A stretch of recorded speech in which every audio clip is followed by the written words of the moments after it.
Jungle.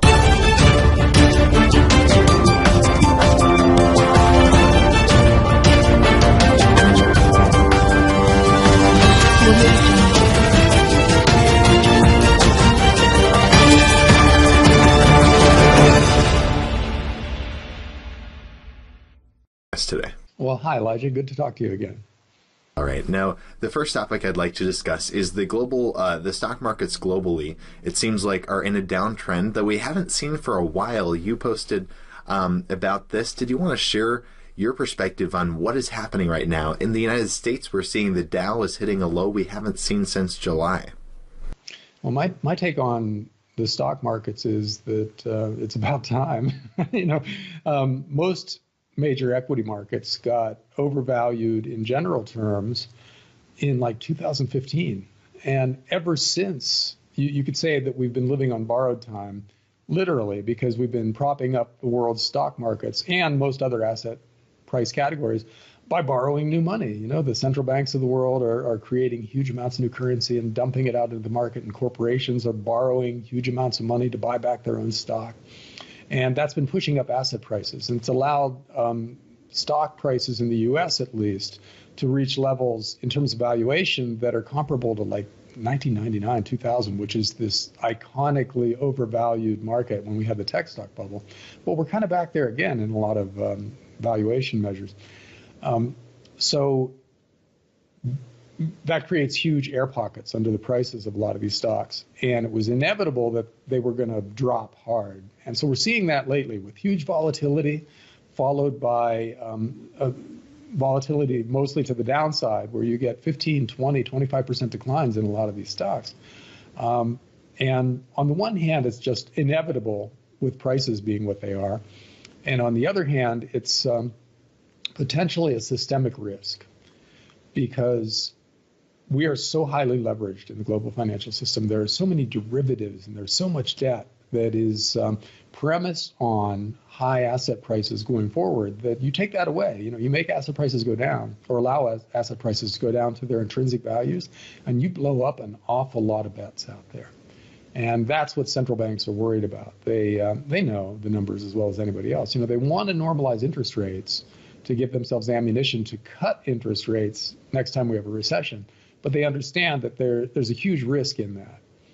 Because if they raise interest rates to the point that they crack the markets, which is sort of what's happening in the US right now, you don't just get a bear market in equities, you get the potential for this to metastasize across the global financial system and give us a return to 2008, 2009.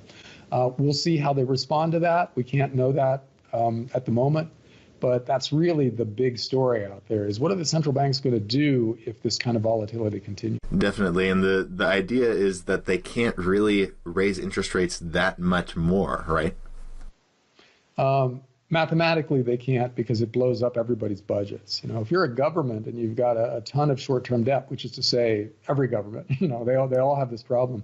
If interest rates go up and they have to roll that debt over at higher and higher rates, that means their interest costs go up. That means their budget is pushed even more out of balance, and that means people are more and more worried about the size of their deficits and what that means for the value of their currencies. You know, you get this death spiral with interest rates going up that impacts government budgets, that impacts the currency, and so on.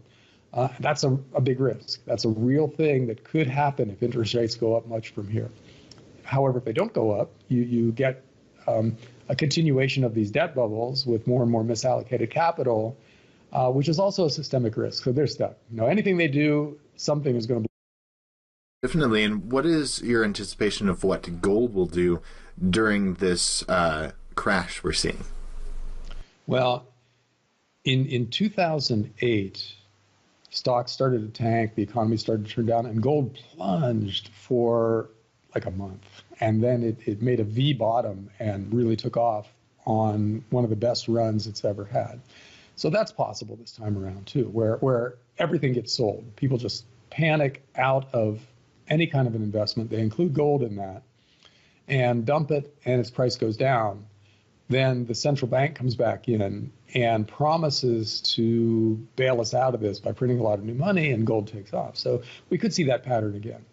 However, gold has already had a pretty big drop. It's gone from 1900 to 1200-ish right now. And you could make the case that it's already washed out. So that when the next crisis hits, Terrified Capital will pour into precious metals as a safe haven, because it's the only thing that's down already. Everything else is up and headed down, and gold and silver are now down and possibly headed up. So, again, long answer. I don't know is the short answer.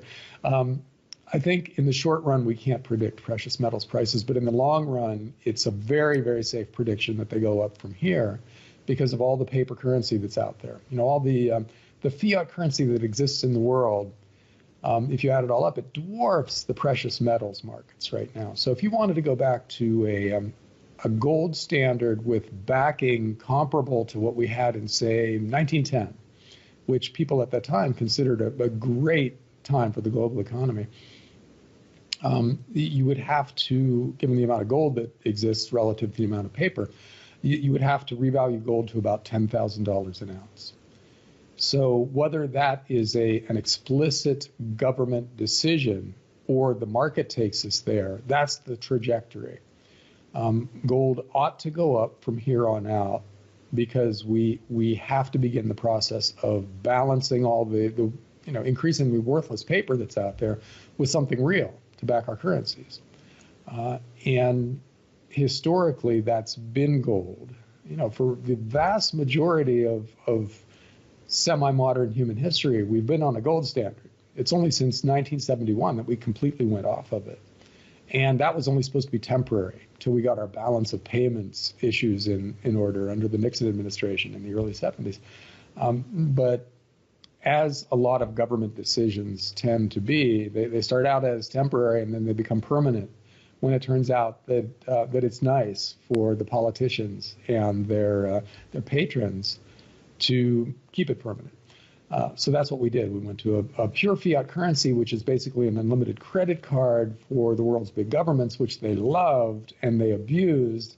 And now we're finding out that abuse has some consequences that are unacceptable. So it could be that one way we get out of this is to go back to some form of a commodity-based currency, preferably gold and silver-based, that limits the amount of debt that governments can take on and limits the amount of currency creation that they can pursue.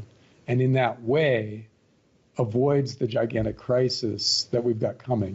We can't get out of this crisis, but once we're in the depth of it, we can debate how we prevent the next one from happening. And I think the voices calling for a return to sound money will be pretty loud at that point. They won't be the only ones. There are going to be people saying this is a failure of capitalism. Therefore, we've got to get rid of the concepts of limited government and private property and contract law and individual freedom. Those things cause this crisis. Therefore, we've got to eliminate them and create a benign dictatorship with a philosopher king in charge.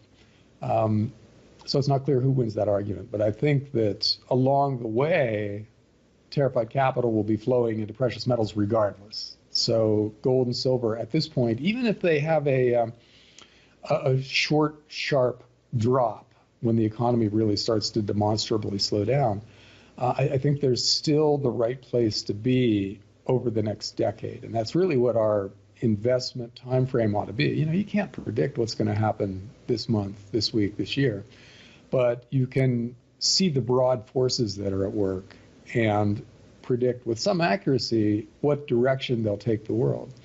And it'll be a direction in which this time around fiat currencies start to fail until the concept is discredited and sound money comes back into style. And that's all great for gold. Definitely. Now, you recently wrote an article about the short-term gold price and how it seasonally, Christmas time is very good because of a lot of buying of gold from Asia.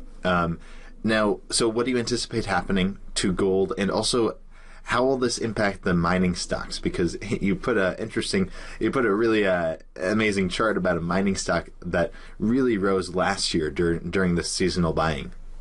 Mm-hmm. Well, as you said, in China and India, they tend to have their weddings in the spring, and they like to give gold and silver jewelry as wedding presents because to them that's a form of money. It's a store of wealth. So they do their buying in late December and January. So that tends to put a seasonal upward pressure on gold and silver prices. So if you look at the fluctuations in gold, for instance, over the past 5 years, there's a nice spike every January. And sometimes it's sustained through the first half of the year. Sometimes it just lasts through January and then goes back down. But either way, you get a spike in January. And there's no reason to think that won't happen again this year. So you've got seasonality in your favor in the gold market, basically starting now and then continuing through probably the next few months. But at the same time, the structure of the paper market in gold and silver, that is the guys speculating with futures contracts on precious metals prices, has gotten very favorable lately too. The speculators who tend to be wildly wrong at big turning points are really pessimistic right now. They're betting that gold goes down.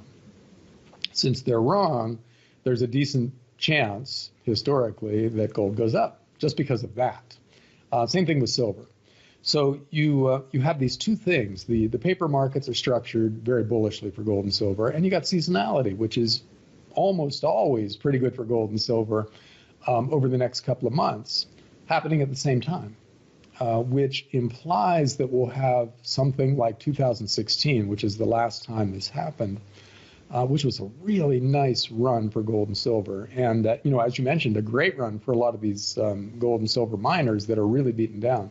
Many gold and silver miners went up 50, 60, 100% in the first half of 2016. It was really surprising and breathtaking to a lot of people because they were used to these stocks just languishing, and then all of a sudden, boom, they doubled. And they're even more beaten down now than they were at the beginning of 2016. So you have the potential for a perfect storm in a positive sense for gold and silver right now, where everything works in precious metals' favor. And the miners turn out to be the best performing stocks of, let's say, the first half of 2019. I'm, not predicting that, not guaranteeing it, but I'm saying the conditions are set up for that to be a very real possibility. And people with money to invest ought to be paying attention to these indicators.